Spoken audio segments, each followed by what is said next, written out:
Well, some people give too much of themselves in relationships, and most don't even realize that it's happening.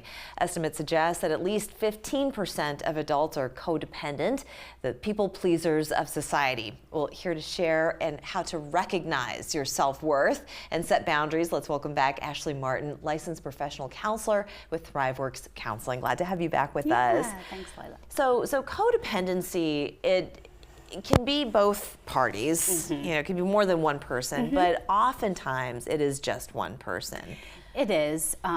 It is and mostly seen in romantic relationships, but it can also, show up in between parent and child. So it is basically a pattern in which someone's emotional and behavioral they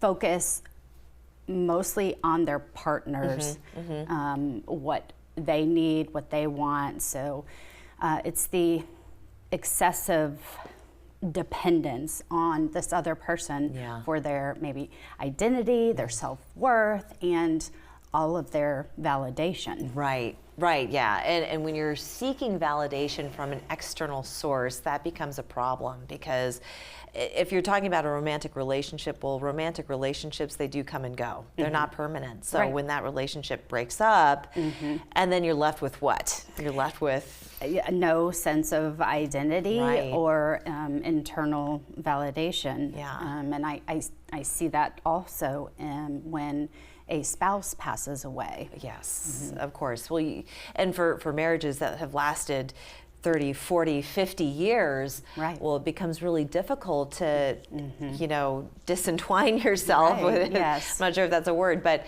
really to figure out who you are standing on your own 2 feet without that other person present.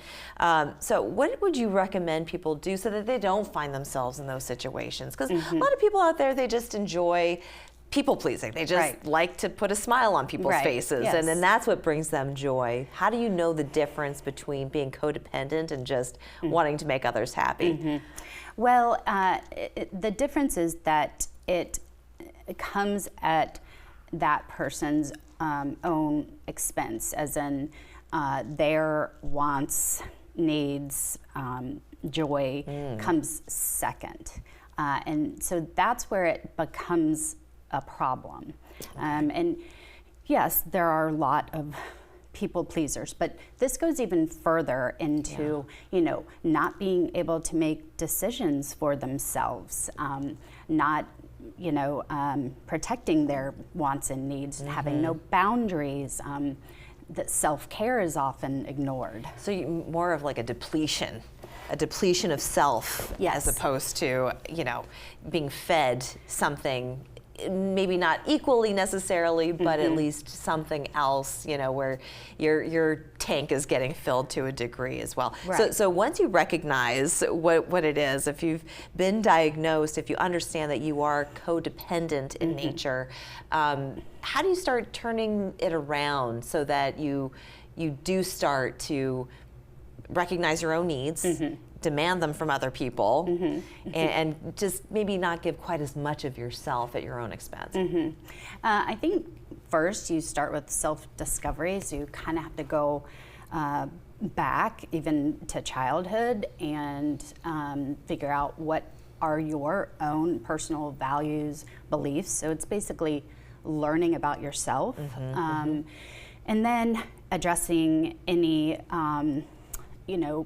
behaviors that have maybe lent you to be in this type of situation, like trauma or anxiety. That as well can come from rejection, fear of abandonment. And so, like I said, that can start in childhood when if a child is in a home that is confusing or doesn't feel consistent or safe, that's when they don't have a healthy attachment, and they bring that to adulthood. And it's going to take some effort, right? Yes, for because sure. it's so, if it comes so naturally and it's so easy to just give of yourself Right. and not put up a fight, it takes a lot of effort to put the brakes on and to say, you know what, self-care, or this is what I expect of you. It's a little bit tougher though when you're in an established relationship where it almost creeps up more and more with every year or month, whatever the case may be. So, you know, when you finally do recognize it, and then to try to turn the clock backwards seems harder, but you can always set a precedent with new relationships too.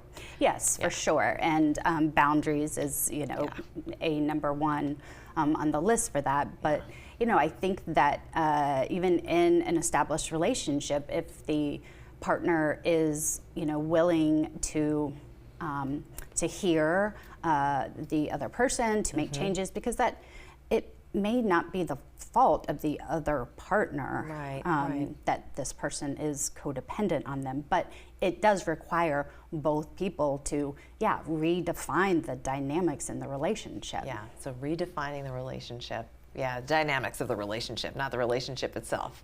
Good advice. Thank you so much. Appreciate it. We'll be back after this.